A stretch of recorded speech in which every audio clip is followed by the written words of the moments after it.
నవరాత్రుల్లో 8వ రోజు కథ. మహాగౌరీదేవికి జై. శ్వేతే వృషే సమారూఢ శ్వేతాంబర ధరాశుచి మహాగౌరీ శుభం దద్యాన్ మహాదేవ ప్రమోదద. దుర్గామాత యొక్క అష్టమ శక్తి నామము మహాగౌరి. ఈమె పరిపూర్ణంగా గౌరవర్ణంలో ఉంటుంది. శంఖ చంద్ర కుంద పుష్పాలతో ఈ గౌరవర్ణం ఉపమించబడింది. ఈమె వయస్సు 8 వర్షాలు మాత్రమే. 8 వర్ష భవేత్ గౌరి.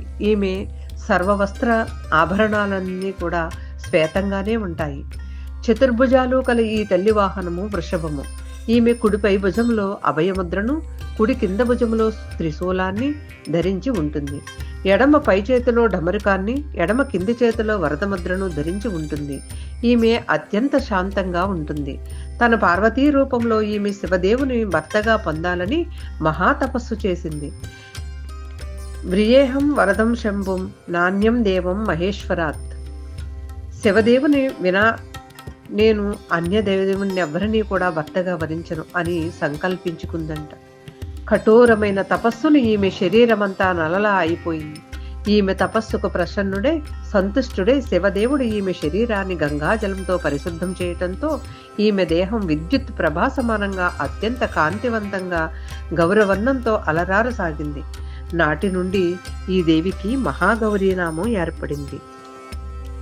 అయితే దుర్గా పూజలో 8వ నాడు మహాగౌరీదేవిని ఉపాసించటం విధి అయి ఉంది.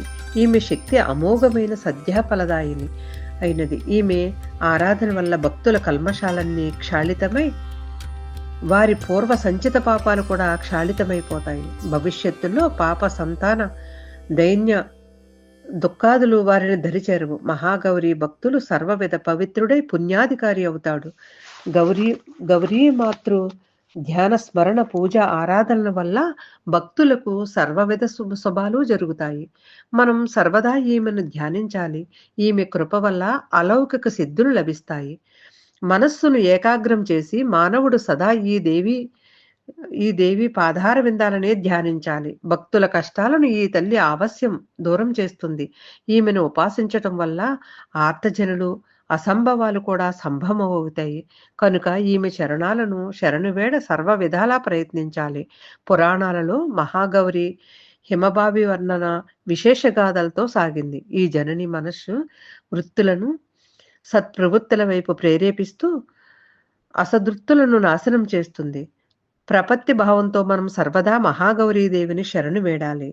మహాగౌరీదేవికి జై.